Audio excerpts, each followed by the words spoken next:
Ukraine by the Russian military, the inevitable question is, why? Tonight, what doesn't the West understand about Vladimir Putin's deadly bid to write or rewrite history with this egregious war? Then, COVID-19 is expected to become endemic. We'll get a primer on when that threshold might be met. It's Monday, March the 7th, and that's ahead on the agenda.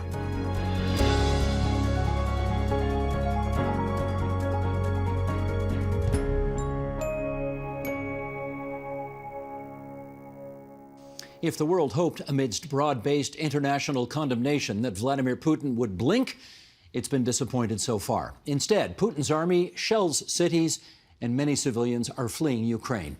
What explains the Russian president's willingness to make Russia a global pariah? And how much of it is ultimately about reclaiming Russia's place in history? Let's find out as we ask in Vienna, Austria, Ivan Krastev, chairman of the Center for Liberal Strategies. In Washington, D.C., Walter Russell Mead, distinguished fellow in strategy and statesmanship at the Hudson Institute and the Global View columnist at the Wall Street Journal. In Villanova, Pennsylvania, Lynn Hartnett, professor of Russian history at Villanova University. And in the capital city of the province of Ontario, Seva Gunitsky, professor of political science at the University of Toronto. And we thank all of you for making time for us here on TVO tonight. Walter, let me start with you. We all remember Winston Churchill's famous expression of Russia being described as a riddle wrapped in a mystery inside an enigma. 80 years later, you have written that Western leaders have not, quote, fathomed the gulf between Putin's world and their own. Talk to us about that gulf. What is that? Well, let's just take one example. In the West, we tend to think that freedom works, that tyranny will always fall of its own weight. But if you think about Russian history, you see the czars lasted a pretty long time. When they fell, it wasn't really to a democratic revolution as much to the Bolsheviks. Stalin died peacefully in bed. And then when the Soviet Union finally did collapse, the liberals and Democrats who struggled feebly for power in the 1990s ultimately failed. So Putin starts thinking about the world in a different way than people in the West often do. Ivan, I will put this to you. You wrote this 3 days after Putin gave the order to attack Ukraine. You said, first, we must understand that this is not Russia's war, it is Mr. Putin's. He comes from a particular generation of Russian security officials that never managed to reconcile themselves with Moscow's Cold War defeat. In front of their eyes, the Soviet Union vanished from the map without military loss or foreign invasion. For them, the current assault on Ukraine is a logical and necessary inflection point. The imperial table can once again be reset. These people are not interested in writing the future. They want to rewrite the past. Follow up on that, if you would. What past is Mr. Putin trying to rewrite? Mr. Putin is not about restoring Soviet Union. Mr. Putin is about restoring what he believes is historic Russia. And this is quite important to keep in mind with two things in mind. In 1989, 1990, basically when the Soviet society was trying to get out of communism, Mr. Putin was not in Soviet Union. He was in East Germany. And as a result of it, when you see such type of dramatic changes in your own society from outside, quite often you really don't understand what is going on. You are just puzzled. You cannot understand. You have a nuclear power, superpower, which just disappeared. And he was one of those paid to basically guard Soviet Union, and none of these people did anything to do it. So this kind of also sense of guilt and self-hate and the idea that he's going to restore Russia. But secondly, he was in Germany, and he was the witness of the German reunification.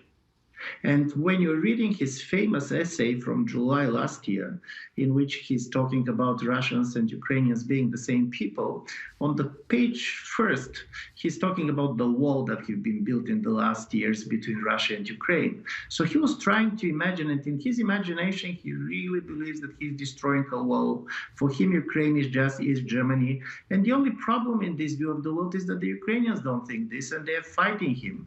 And this is why when he said that or I still am convinced that Russians and Ukrainians are the same people. Paradoxically, he's the last one who remained convinced in this, because he really, in my view, expected that Russian army is going to be met as a liberators, particularly in the Russian-speaking east part of the country, probably not in Lviv, but at least in some of the cities that he's shelling now and where people are resisting. So from this point of view, the paradox of Putin is that, at least in my view, he should be read very literally. Because he's an intelligence officer, we try to believe that he's very deceptive.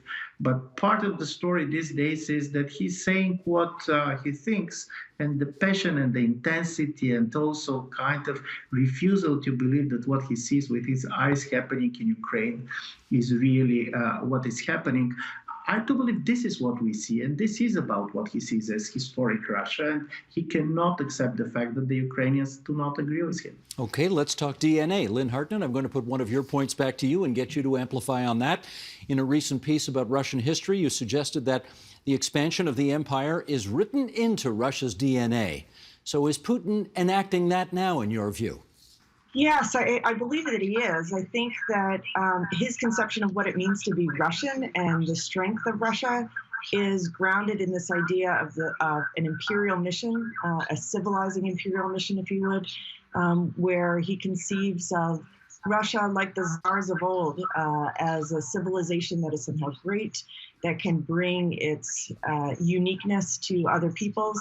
And because Russia as an entity was born as an empire, it's hard to move beyond the sense of imperialism as an essence of Russianness and Russian nationalism. And Seva, let me put this to you, because again, all of our viewers, well, everybody around the world, frankly, is trying to understand what has prompted and what is motivating what appears to be just a massive miscalculation on Putin's part.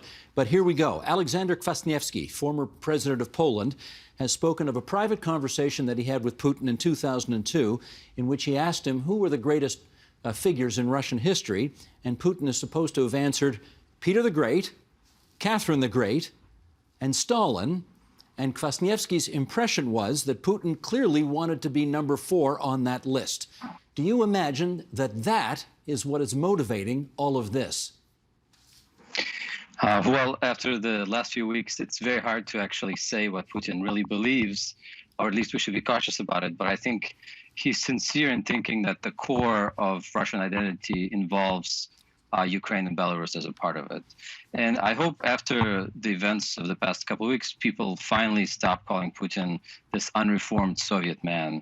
And I hope it puts to rest all the times that famous line of his has been misinterpreted about the Soviet collapse being the greatest geopolitical catastrophe of the 20th century, because it's clear that Putin does not want a return to the USSR. He holds the USSR in some contempt for its failures. He spent a surprisingly long time in his speech criticizing Lenin for inventing the concept of Ukraine. So he's a traditional Russian imperialist who sees control over Ukraine and Belarus as part of that identity. I think many people saw his dismay about the Soviet collapse as nostalgia for the Cold War, but he means something else, the collapse of the Russian Empire. And I don't think many people miss communism today in Russia. The end of the Cold War signaled an ideological collapse of communism that was welcome. But this geopolitical defeat is something that is seen as a disaster and continues to be seen as such. Let's hear Putin in his own words, shall we? Here is a clip from an interview he gave back in 2016. Человек, или сказать пошире, человек русского мира, он прежде всего думает о том, что есть какое-то высшее моральное предназначение самого человека, какое-то высшее моральное начало. Конечно, мы менее прагматичны, менее расчетливы, чем представители других народов. Но зато мы пошире душой. Может быть, в этом отражается и величие нашей страны, и ее необозримые размеры. Мы пощедрее душой. Walter Russell Mead, open souls and more generous. How does that stand up 6 years later? Well, I'm sure Putin still believes it. But I think almost any country you'd have people saying, our people believe that selfishness is not enough, there is some moral imperative that is greater than what we have. So a lot of this is simply Russian chauvinism dressed up as some kind of philosophical reflection. I think the idea that Russia is enormous in size because its people are so generous would strike many of its neighbors as a truly odd idea. Many of Russia's neighbors think of the Russians as particularly grasping and ambitious, or at least of Russia's leaders that way. And Walter, can I follow up with you in this sense? We talked earlier about the gulf that you see between the West and Russia. Is this cultural antagonism, do you think that's part of the gulf? Well, yes. I think the best American writer on Russia and on American-Russian relations is still George Kennan. And Kennan talked about how there's a mix of inferiority and superiority complex when Russians look at the West, particularly, again, Russian officials. But he says that the arts and the methods by which it's necessary to govern Russia create a much more authoritarian, repressive society, that the rulers of the society both need an enemy to justify the continued repression that their rule requires, and also need a kind of an ideology that will justify their hostility and their response. And I think while many, many individual Russians and Russian society has moved past this in some ways, it's clear that President Putin has not. Let me do one more follow-up with you, because I happen to have a George Kennan quote here, the author, of course, of the famous telegram in 1946, in which he articulated the containment strategy, and it included this line describing Soviet power as impervious to logic of reason, and it is highly sensitive to logic of force. Are we still there all these years later, reason versus force? I'm afraid that for Putin, he is simply not impressed, overawed by the logic of Western leaders, by the pleas about the justice of the Ukrainian cause, or the international laws, the agreements that Russia has signed. That's really not the issue for him. It is, I'm afraid, again, force. Yvonne, I want to play a clip now from a previous program we did here on TVO, on the agenda, and you were part of it, which is why I want to put this to you. It included Alexander Dugin, who was called Putin's brain once upon a time, and this is what he had to say about the nature of the antagonism between Russia and Western liberal tradition. Let's watch the clip, and then we'll come back and chat. Sheldon. We understand human, to be human differently from the West, and we want to affirm and to defend our understanding of human nature that is our historically, religiously, culturally, and for example, coming into modernity, Russia preferred communism and not liberalism, precisely because that we understand human nature differently. That is kind of holistic vision. So now we are not anymore communist. We are not Tsarist regime, but we are the same. We are Russians as always. We have been, so we are anthropologically holistic. So our understanding of human nature is incompatible with liberalism and with Western, Anglo-Saxon above all, a system of values. Inconsistent with liberalism. Can you again help us understand this cultural hostility between Russia and the West? This cultural hostility comes that, and Mr. Dugin, honestly speaking, is slightly overvalued as being Mr. Putin's brain. I don't know. I do believe that Mr. Putin probably is Mr. Putin's brain. But there are three things which, in my view, are important. One is this distinctive nature of Russia's civilization. It is shared by Dugin, it's shared by everybody. In a certain way, Mr. Putin very much started to think in these civilizational terms, and he believes that he's not alone in this. He's seeing the Chinese go this way. So this is not simply states, they're old civilizations. He's going back to Gumilev and others. The second thing that, in my view, very much shapes also the fears is that the demographic decline of Russia in the last years is quite important for President Putin. In the last 3 months, particularly after publishing his essay from the summer, 3 times he made the same comment. He said, if it was not for the revolution, if it was not for the disintegration of the Soviet Union, today Russians were going to be 500 million people. But they are not 500 million people. And basically, Russia lost a lot of people during the pandemic. And Russian birth rates also have been declining.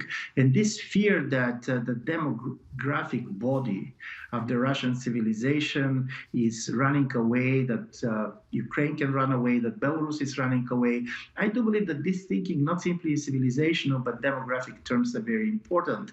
But the third element is Mr. Putin himself has created a regime which is so much about Putin and so much centered on him that probably he very much admires some of his predecessors. My fear is that he does not have much trust in his successors. And this comes the idea of timing. You want to fix it now. This messianism is, if I'm not going to do it now, if I'm not going to reunify Russian lands and Russian people, nobody else can do it. And I believe this messianism was not there all the time. Probably it changes when you stay in power for 20 years of a political regime like this. But you can see it very much now as a man who is not talking about real people. Kind of, he's talking about history with capital H. And this is why making any compromises, becoming political in a traditional sense, is so difficult for him.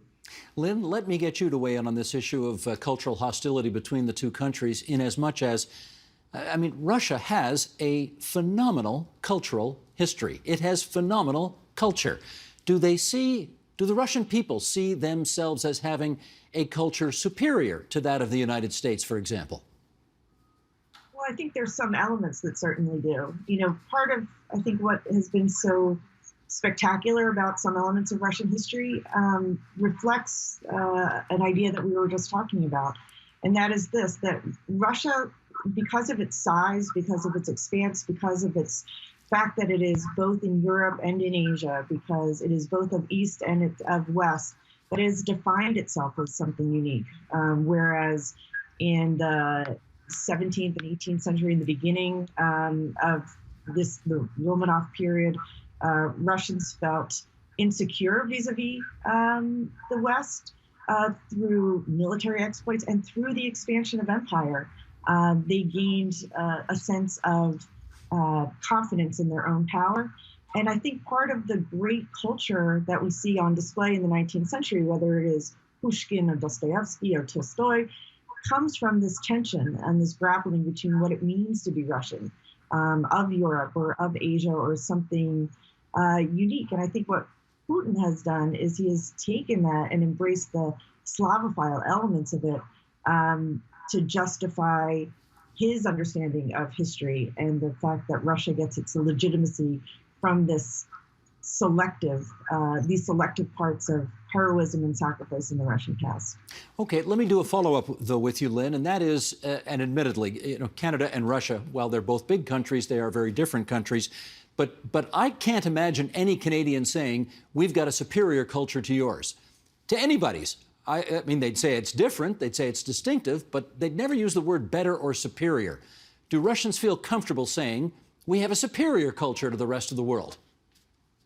Well, I would hate to speak for all Russians, and I certainly never would. And many of the Russians that I know more liberally inclined and with a direction towards Europe and the West and Canada and the U.S. But I would say that Putin has convinced himself of this. You know, for a long time, I thought that a lot of the ideas that he shared, that we saw in this clip that you played from 2015, 2016 about Ruski Mir, that this was just something he was selling to the people and to the larger world to justify his own aggrandized view of where Russia should be in the world. But over the last 2 weeks, I've come to think that he has bought his own sale of goods. And so I think it would be hard to say that the Russian people as a whole would champion themselves as somehow superior culturally, politically, or otherwise. But I think Vladimir Putin certainly does. Seva, let's try this. When Russians say that the West does not respect them, are they in effect saying they don't want to be judged by Western standards? Well, a lot of this discussion is civilizational discourse nonsense imported right from the 19th century. The Dugin clip, the Putin clip, the idea that some civilizations have the right values and some are moral and some understand the human conditions. And conveniently enough, the speaker usually belongs to the moral civilization with the right values. And this is not unique to Russia. Samuel Huntington's argument about the clash of civilizations, the same thing. The Anglo-Saxons were the torchbearers of humanity. And it's the same tired argument here. The Russians hold special moral values that the decadent West does not. It's infantile. It reduces people's personalities to a stock character. So whether Putin believes it or not, I think is an important question. But in terms of whether it actually explains what is happening, I have doubts about that. Well, follow up if you would. It may be infantile, but do you think it's motivating what's going on right now?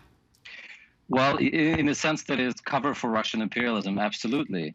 In the same way that, say, Manifest Destiny was running cover for American imperialism. I don't think we need to intellectualize what is essentially an imperial project, one that from Putin's perspective doesn't just deny the agency of the people, but their existence. All right, let's share some polling numbers now. These are from a Russian polling organization called Levada, the Levada Center. And let's stipulate that all of the numbers we're about to share, all of this polling was done in the field before February 24th, before the incursion into Ukraine. Do you generally approve or disapprove of Vladimir Putin's activities? That was the question. 69% approving in January of 2022, 71%, essentially the same, in February of 2022. How about disapprove? Only 29% and only 27%. So this man was extremely popular, if these surveys are to be believed. What about views on Ukraine? This one goes back to November of 2021. Who had a negative attitude about Ukrainians? 43% back in November of 2021. How about in February? It actually got higher. So as the drumbeat towards war was pounding more loudly, negative attitudes towards Ukraine increased. Let's do a third question. Who is responsible, they surveyed, who is responsible for the crisis in Ukraine? And the options offered were the United States or NATO, in which half the people said, yes, it's their fault. How about Ukraine itself? Only 16%. How about Russia? Not surprisingly, only 4%. Okay, again, stipulating these numbers are pre-Feb 24. Yvonne, let me ask you, you're the closest to all of this right now among all of us here. Do you have any reason to believe these numbers are any different today? No, I don't believe that this has changed dramatically. It's interesting to see how these numbers are going to be in 3 months, in 6 months. And the story is the following. Paradoxically, President Putin did not prepare the Russian population for the war that he started. In my view, he very much wanted to do something that he did with Crimea in 2014. He believed that it's not a war. He believed it's a special operation, that it's going to take him 2 weeks and he's going to get Zelensky out, and then he's going to announce to the public just a victory. And now, as you see to what extent the Russian government is trying to put totally unprecedented control over the media, closing all opposition-minded media, but also threatening with prison of 15 years anybody who is critical to the war effort, you understand something very important. The Russian government this time does not have a good narrative to explain to its own people why their sons are going to die in Ukraine. And this is why we listen to all this story about nuclear and that basically Ukraine is going to have the atomic bomb.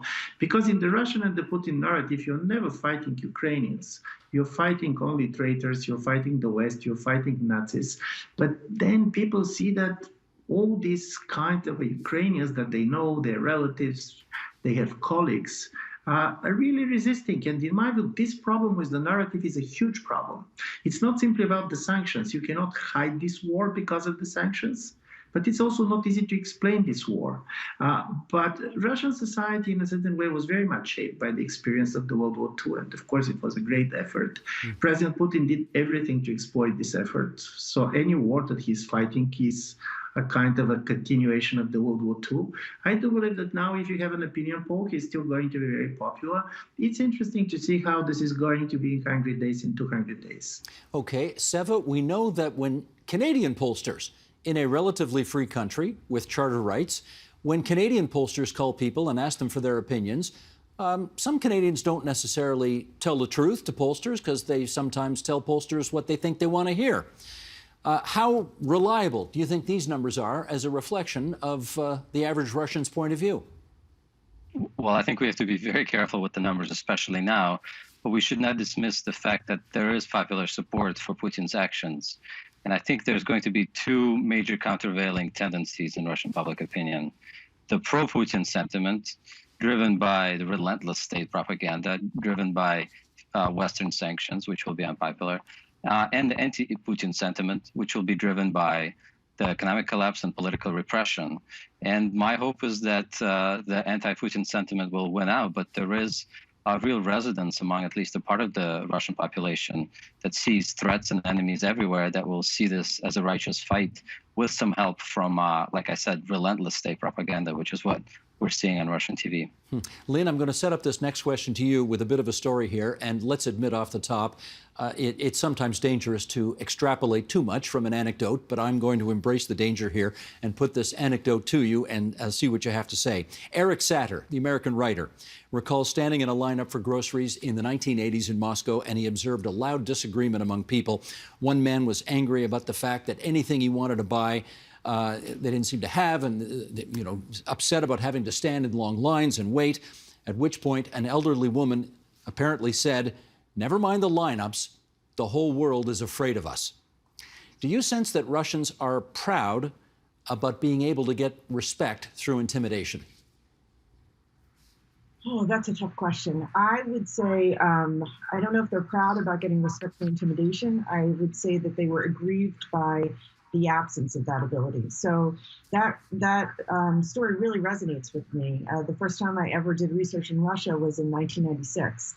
And these were not good days for Russia. And Putin often refers to this period as smutное время, the new smutное время, or time of troubles, which refers to a time in Russian history in the early 17th century when Russia was beset by invaders and disorder and civil war and the like. And so I think that the absence of having any power on the world stage in terms of being pitied rather than feared, I think that surely resonates with Russians as it probably would with most peoples who have belonged to a nation or an empire that had been able to exert its influence on the world stage and suddenly found that taken away. Putin often refers to himself in ways that it almost makes him seem like an aggrieved crusader.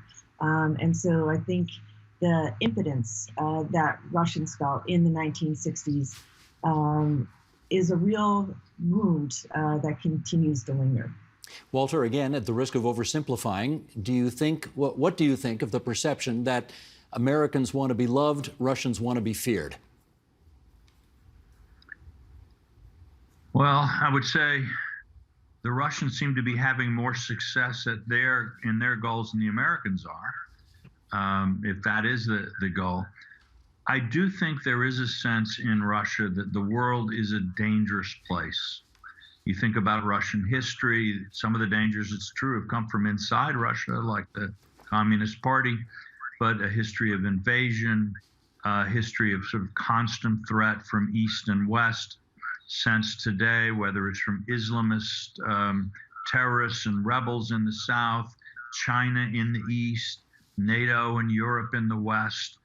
Russia, there is a kind of a sense that the wagons need to be circled, the people are in danger, and maybe we are safer if others fear us. I think that's there, but let's not forget this other Russia. There is a liberal Russia. There is a humanistic Russia. I think all of us on this panel have traveled in Russia and know many people in Russia who are absolutely citizens of the world, fantastic, cultured people, deeply immersed in Russian history, but also very open to values and ideas that come from around the world. And to simply say that Putin and the Putinistas are Russia is to concede a point I really don't think we should ever concede. Understood, and absolutely fair point.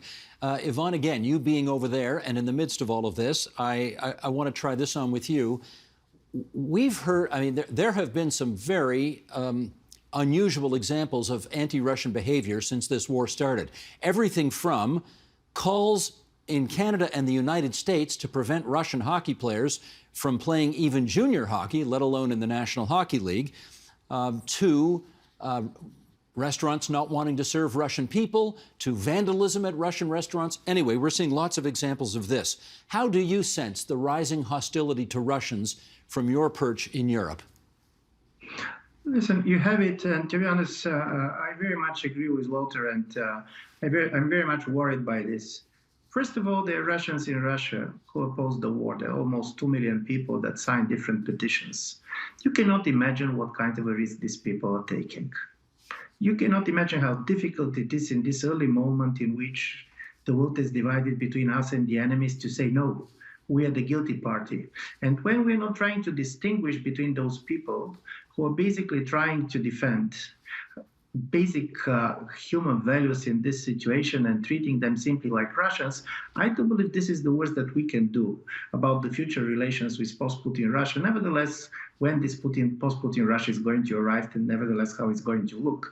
I was recently talking to a close friend of mine. She's a cultural figure. She started one of these first petitions, and she said, when I was in Russia, I was treated as if I'm a Ukrainian because I'm a traitor.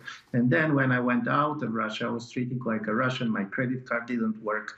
People basically who don't know me doesn't want to speak to me. I do believe that it's so important to make a distinctions. Russia is not simply Putin. Even more, there are people who are taking a risk which is comparable to the risk that people are taking in the occupied and besieged Ukrainian cities. And if we're not going to make this distinction, I do believe we're going to have a huge problem in the future trying to explain to people why we reduce the country to one man. Seva, can I get you to follow up on that? How concerned are you that people are not making the distinction between Russia and Putin? Well, I do want to say, as a Russian, somebody who was born in the Soviet Union and who grew up there and speaks the language, it's not the primary concern for me at the moment. I think the people of Ukraine are the ones that are suffering more. But as with anywhere, collective guilt is a very bad place to go historically. And holding regular people responsible for their government's crimes is the logic of a terrorist. If a European leader had called in 2003 to expel American students because of the US invasion, people would have said that's idiotic, and they would have been right. And yet here we are. So I, as much as Putin deserves the scrutiny and the venom and the suspicion, I think we will see a lot of another decade of, well, everything bad that happens in Western society must be tied to the Russians. And I hope people don't automatically make that connection as a way to distract from the internal problems of the West as well. Lynn, I note the University of Milan canceled a course on Dostoyevsky. Now, people did make a fuss and they reinstated the course, but I mean, how much of this stuff are you seeing in your life? Not too much yet, thankfully, although I was talking to a student about trying to fill some gaps in terms of learning and feeling motivated, and I suggested some Dostoyevsky, and the student said, oh, right now I don't think I want to, but I'm hoping that that is transitory, because I think it is vital, as the other guests have said, that we distinguish Putin from the Russian people. And for the Russians have dealt with Putin and his authoritarian ways for many years now, 2 decades. And so I think it's really important that we continue to make those distinctions. And I hope that what we saw in Milan does not repeat itself anywhere else at other universities. Walter, less than 2 minutes to go, and I'm going to ask you a very unusual question. You've been on this program many times. I don't think we've ever talked about hockey, but I'm going to ask you a final question about hockey. You know, one of the greatest hockey players in the world plays for the home team in the city in which you live. Alex Ovechkin, Washington Capitals. He's still got a picture of himself and Putin on his Instagram feed. On the other hand, he's come out, even though he is close to Putin, and he has said, we don't want any more war. We are not for war. When people go to Capitals games, should they boo him? I really don't think so. On the other hand, I'm told that fans at hockey games sometimes behave emotionally rather than rationally. I hear this as a rumor. But I would say it really is important to hold our venom for the actual bad guys. And a Russian at this moment who talks about wanting peace is not necessarily a bad guy. And what should we say to those who say, let's just boycott everything having to do with Russia right now until they get out of Ukraine? Well, I personally tend to frown on boycotts, and I think exchanges are good. One of the discoveries we made after the Cold War was that our exchange programs with Soviets and others had done a lot to undermine communism because it exposed them to the reality of non-communist society.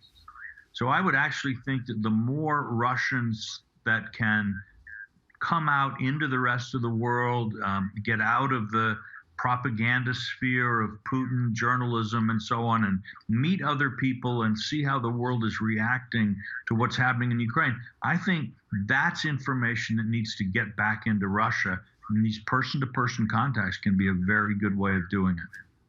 Very good. I want to thank the four of you for coming on to TVO tonight and helping us out with this discussion. Ivan Krastev, Walter Russell Mead, Lynn Hartnett, Seva Gunitsky. It's been great to have you on our program tonight. Be well, everybody.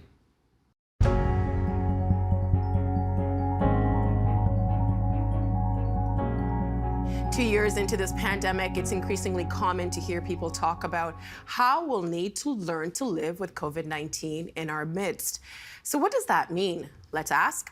In the nation's capital, Dr. Doug Manuel, senior scientist at the Ottawa Hospital Research Institute and ICES, and professor at the University of Ottawa's Faculty of Medicine. And Eleanor Fish, professor of immunology at the University of Toronto and infectious disease researcher with the University Health Network. Welcome to you both. Great to be here. I want to ask this question to both of you, but I'll start with you, Eleanor. How do you define endemicity? Okay, so I think what we really need to do is get familiar with all the terms. So an epidemic is a disease that affects a large number of people within a community and is actively spreading so that the new cases of the disease actually substantially exceed what is expected. A pandemic is an epidemic that's spread over multiple countries or continents. Endemic is something that has a constant presence in a specific location. For example, malaria is endemic to Africa. You can get outbreaks when something is endemic, but endemic implies that there is a constant level. You know, we've got 4 coronaviruses that are existing and are seasonal, and perhaps SARS-CoV-2 is now going to be permanently our 5th coronavirus. And Doug, I think when people hear endemic, we hear the word end, and I think we all just want this whole thing to be at the end of it. How would you describe endemicity? Well, you know, one problem that I think we all have is that you know, it's Latin. Demo is people, and end is in. Mm-hmm. So it's in people. So that doesn't really mean too much, but I think that constant part. But you know what? I pulled up my last dictionary of epidemiology. This John Last is Canadian. He's in Ottawa, and he was the editor of Canadian Medical Association for years. And this is what's used worldwide.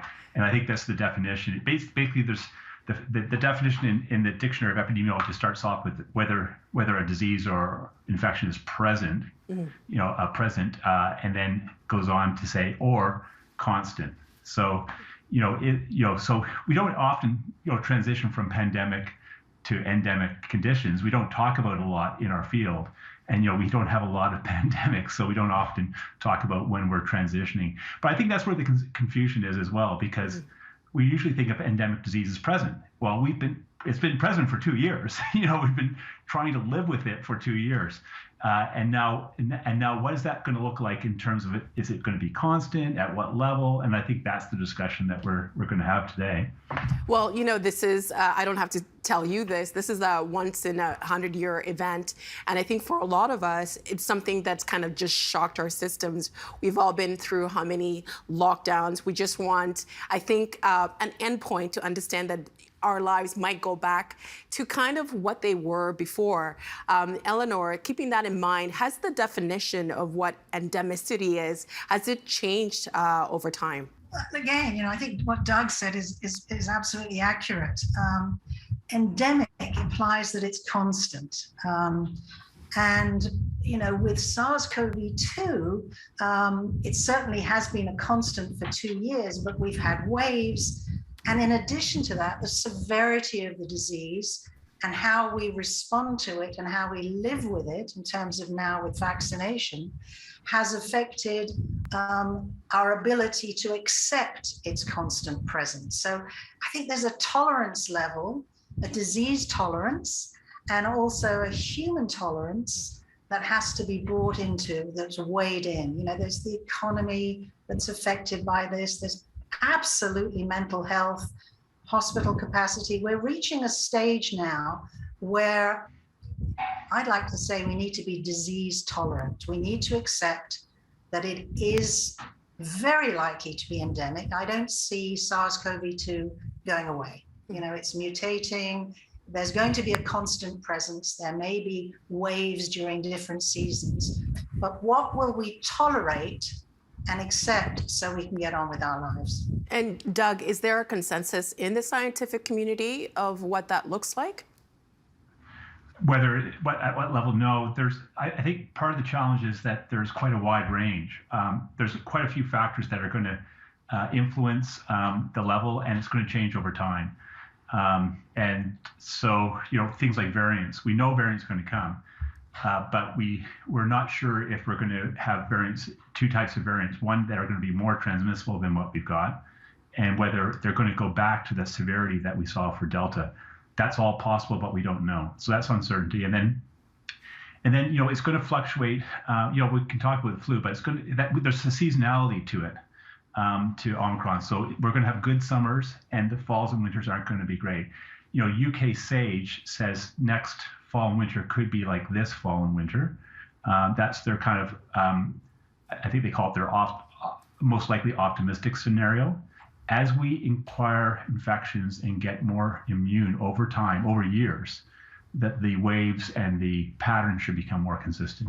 We've been hearing that phrase, we're going to have to learn how to live with this, from different people within the medical field and also from politicians. Our Chief Medical Officer, Dr. Kieran Moore, said we have to learn how to live with COVID.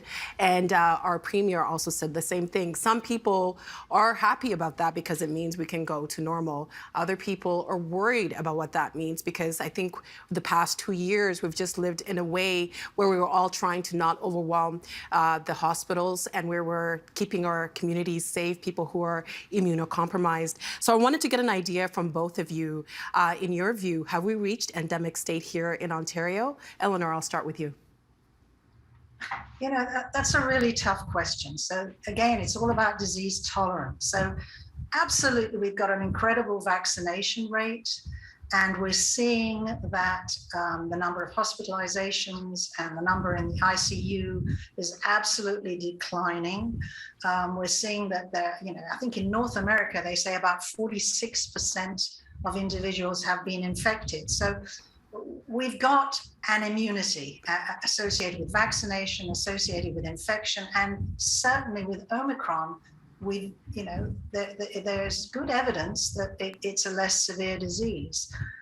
So is it endemic? I think it's constant. It's going to be here. I think we've seen in the last few weeks that we are disease tolerant. So we're absolutely inching towards endemic. I'd like to see the case numbers, which we have no idea in Ontario, really. So it's all about hospitalizations and ICU. I'd like to see those numbers come down even further and stay, you know, either constant or come down more and more so that, yes, it will be endemic. But again, there are other places in the world which are going to influence this. You know, we haven't got vaccination all around the world. That's going to influence what appears on our doorsteps.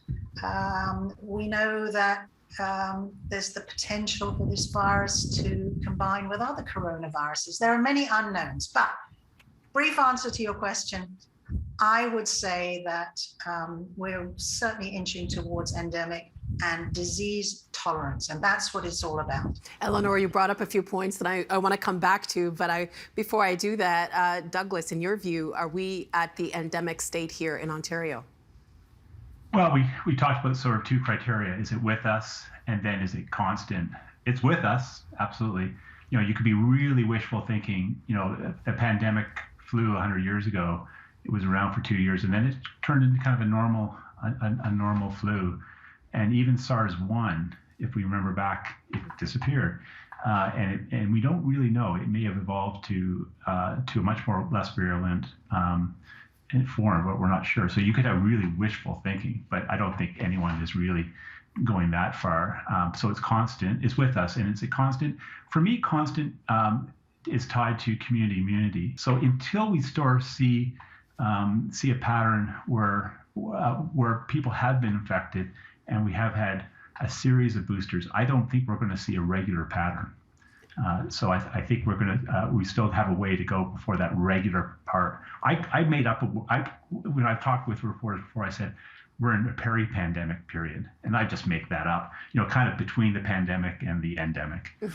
I think that's going to take off. But Eleanor, you mentioned that, you know, right now we don't know how many people are getting COVID. At the beginning of the pandemic, we were using that as a metric to gauge where we were with the stage of the pandemic. Are there specific thresholds that need to be met for us to get there in terms of hospitalization numbers or reproduction rate? Again, you know, it's difficult to say. So what made us accept that flu is endemic? It's seasonal.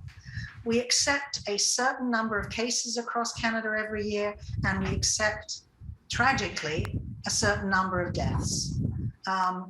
So are we approaching that with SARS-CoV-2? Are we approaching a stage where we can say, yes, we know there are going to be X number of cases? You know, I think that is a very serious discussion to be had. You know, as I said, there are many things to weigh into the balance. You know, what and I'm sure Doug will agree with me, what's really important is that in terms of not just hospital beds and ICU capacity, is that for us to accept COVID as a constant, we need to know that we have all the healthcare in place, whether people are hospitalized or not. We've now got Paxlovid, you know, 2 tablets a day for 5 days, clears, you know, accelerates viral clearance. We've got molnupiravir, which is not as effective. There are other drugs in the pipeline. So as we have more tools, in addition to vaccines, we have antivirals, as we hopefully train and have more healthcare workers, this is going to allow us, as I said, my phrase is not peri-pandemic, but disease tolerant. And peri-pandemic kind of sounds like before the pandemic, so some people might be like, no, Doug, we don't want to go back there. No. But Doug, how soon do you think we'll reach endemicity?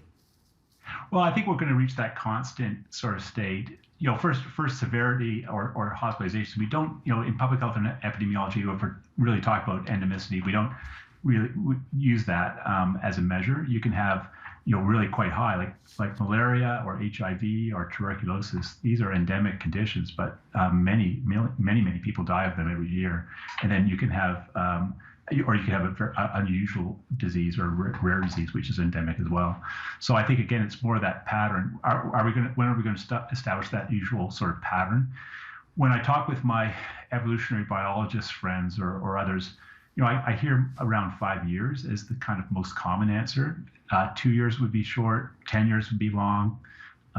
It could be longer than 10 years to get a regular pattern as we have, you know, establish a sort of more constant level of community immunity and transmission patterns that will be seasonal. It's a respiratory infection. It will be more in the fall and the winter. and it will be with us every fall and winter. 10 But years, we'll really? Yeah, it could be 10 years. I think 5 years is the sort of number I say, and it's going to get better. I think a lot of people have been using the 1918 flu kind of as a guide of what might happen. And we've been hearing 2 years a lot. It's the first time I'm hearing 5 years or even 10 years. And Eleanor, we're seeing the province is loosening up some of the restrictions. Do you think that the province is moving towards an endemic mentality too fast?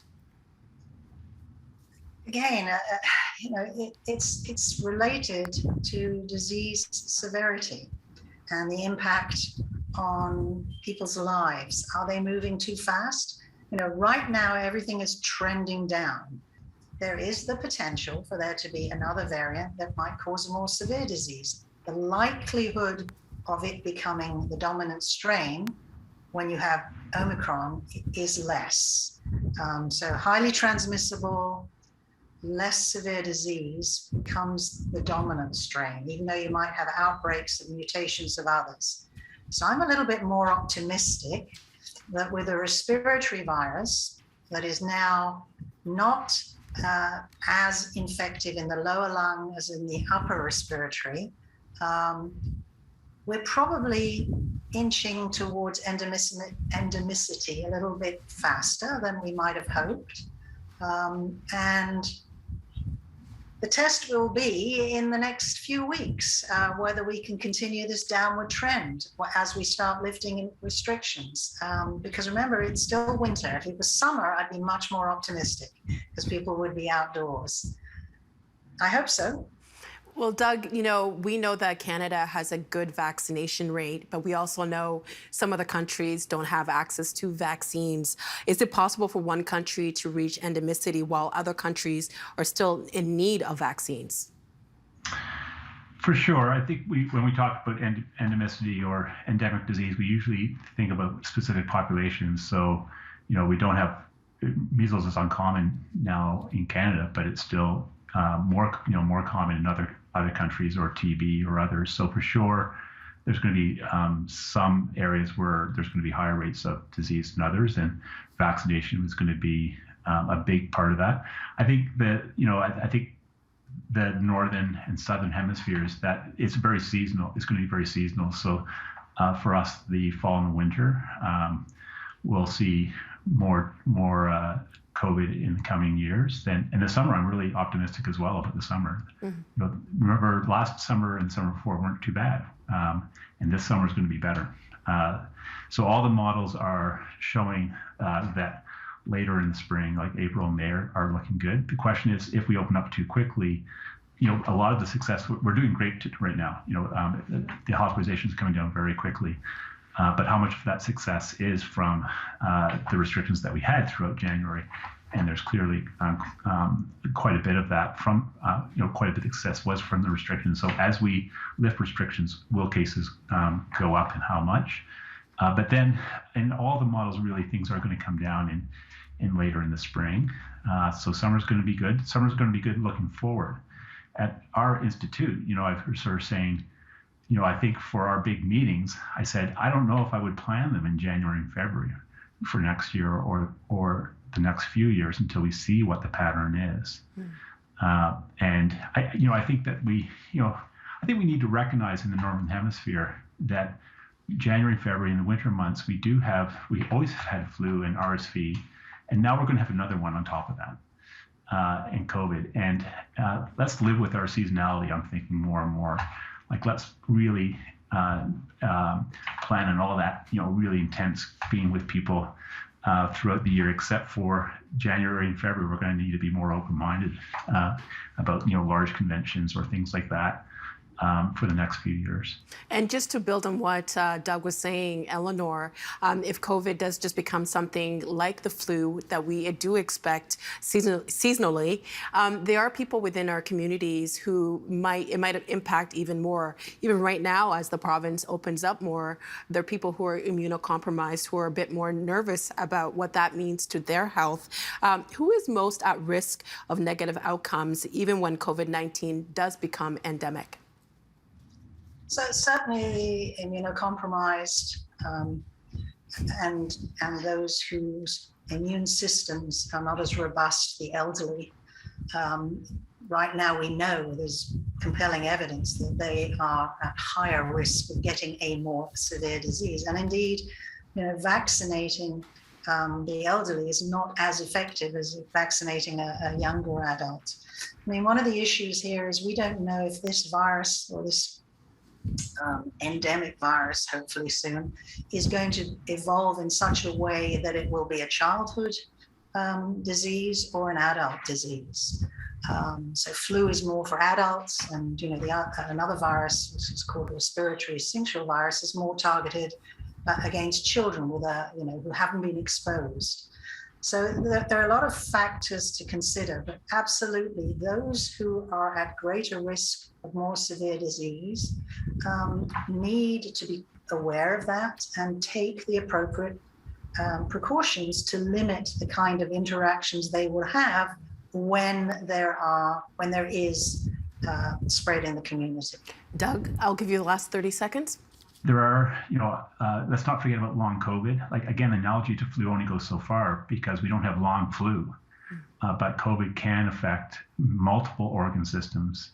And so we still are going to be learning about that and the people at risk for that. And then the younger folks, when you're born, you don't have COVID. You do have somewhat more severe disease than older, but maybe not as bad as some other respiratory infections that we have. But we don't have a vaccine for less than 5. So people who are born are going to be born into COVID. They won't have an infection, like they won't have immunity like other people who have been living with it for a number of years. And so how it's going to evolve for children is still of some concern or some consideration. Doug and Eleanor, thank you for filling in the blanks on a really complex subject, and I know we'll probably have you back to talk about this further. Thank you so much for your insights. We appreciate it. My pleasure.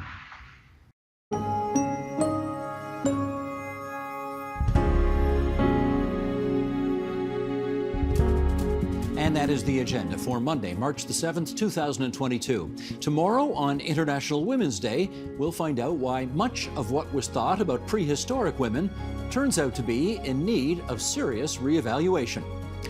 I'm Steve Paikin. Thanks for watching TVO, for joining us online at tvo.org, and we'll see you again tomorrow.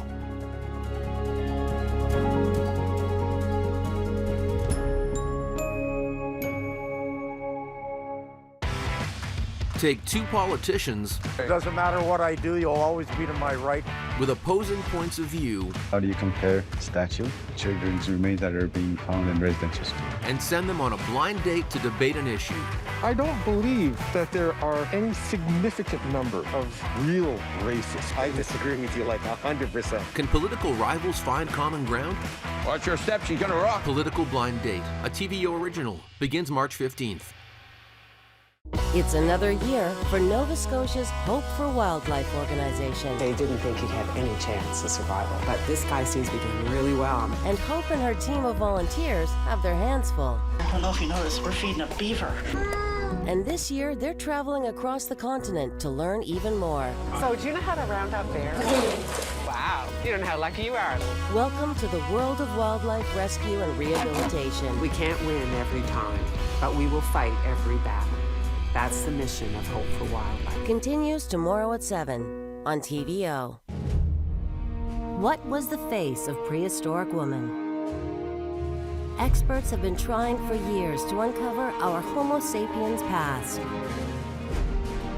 The typical image of early man is that of the strong, spear-throwing hero who would ensure the very survival of the species. Yet the story of early woman has been limited, focusing on her role as a mother. But new research and cutting-edge technology is revealing a brand new portrait of early woman. She was a strong and revered provider, a survivor in her own right. Lady Sapiens, a TVO original, tomorrow at 9.